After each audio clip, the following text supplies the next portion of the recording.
I used to work the night shift at a gas station in the middle of nowhere, and one customer walked in who was never caught on the security cameras. It happened in the winter of 2019, during one of the coldest nights I can remember. At the time, I worked the night shift at a tiny gas station just outside a forgotten highway town in northern Arizona. The station sat alone between miles of empty desert road. No houses, no restaurants. Nothing but darkness and old telephone poles stretching into the distance. Most nights were dead quiet. Truckers came through around midnight. Maybe a lost traveler once every hour. But after 2 a.m., the highway became completely empty. That night, my co-worker had called in sick, so I was alone. The wind outside sounded strange. Not loud, just constant, like someone whispering through the cracks in the building. At around 2:17 a.m., the station lights flickered once. Then again, I looked outside through the front windows and noticed something weird. One of the pumps had activated by itself. Pump 6. The screen glowed green in the darkness. No car was there. I stared for a few seconds, thinking it was just an electrical issue. The station was old and weird things happened sometimes. So I grabbed my jacket and stepped outside. The cold hit me immediately. The highway was silent. No engines, no headlights, nothing. Pump 6 kept beeping softly. I walked over and saw the nozzle hanging slightly out of place, swaying back and forth like someone had just used it. But there were no tire tracks in the snow around the pump. That's when I heard it, a faint clicking sound behind me. I turned around fast, but nobody was there. The sound came again. Click, click, click, like boots walking on concrete very slowly. I backed toward the station entrance, trying not to panic. Then the automatic doors behind me suddenly opened on their own. I froze, because standing inside the gas station was a man. I swear he hadn't been there before. Tall, thin, wearing an old brown coat covered in snow.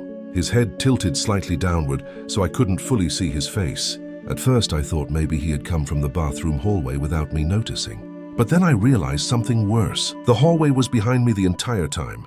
There was no way he could have entered without passing me. The man slowly lifted his head. His eyes looked wrong, not glowing, not black, just empty, like staring into the face of someone who hadn't slept in years.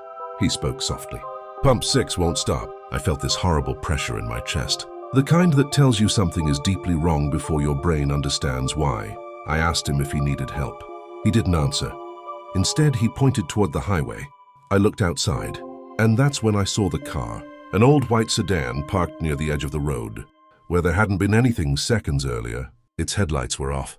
"Driver door open. Engine running," the man whispered again. "She's still inside." Before I could respond, the station lights went out completely. Everything became pitch black.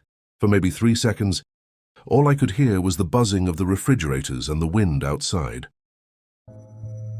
Then the emergency backup lights kicked in. Dim red lighting flooded the store, and the man was gone. I nearly screamed. I searched the aisles.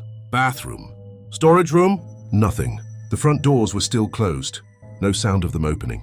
No footprints in the melted snow near the entrance. Then the phone rang. I almost ignored it, but something told me to answer. So I picked it up and immediately heard static. Then a woman crying, very softly, barely audible. I kept saying hello, but she just kept crying. Then she whispered, "Please don't let him find me." The line disconnected. At that exact moment, Pump 6 activated again outside. I looked through the window. The white sedan was now parked directly beside the pump. Driver door still open, but nobody was inside. I should have called the police immediately. Instead, like an idiot, I walked outside again. The cold felt worse this time. The air almost smelled metallic. I approached the sedan slowly. The inside of the car was filthy. Fast food wrappers, mud everywhere, and in the back seat, there was a woman's shoe covered in dark stains. Then I heard movement behind me. I spun around. Nothing, but the clicking sound returned. Closer now. Click, click, click, circling me. I backed away from the car and looked toward the highway. That's when I saw the man standing across the road, perfectly still, watching me. His face looked pale under the station lights. And I finally noticed something horrifying. His coat wasn't covered in snow. It was covered in ash. He raised one arm slowly and pointed toward the sedan, then toward me. My body locked up, because suddenly I understood something. The woman on the phone wasn't hiding from him.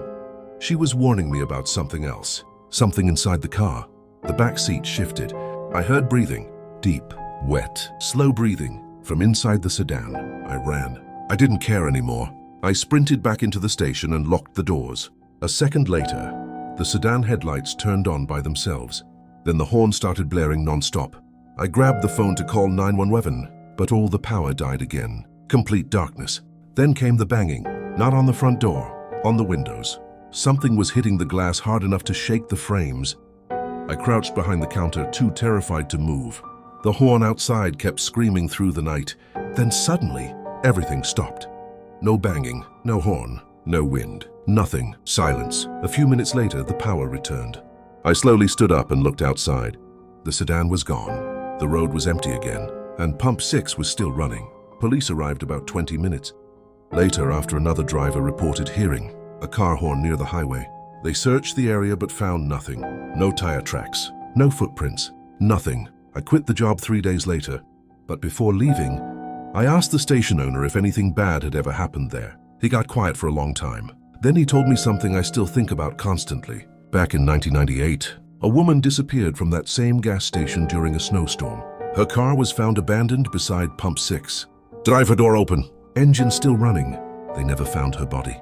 But they did find one thing, a brown coat covered in ash. And ever since then, employees working alone at night sometimes reported seeing a man standing near the highway, always beside Pump 6, waiting for someone to stop. Make sure to like, comment, share, and subscribe. And tell me in the comments, would you stay at this gas station alone after 2 a.m.?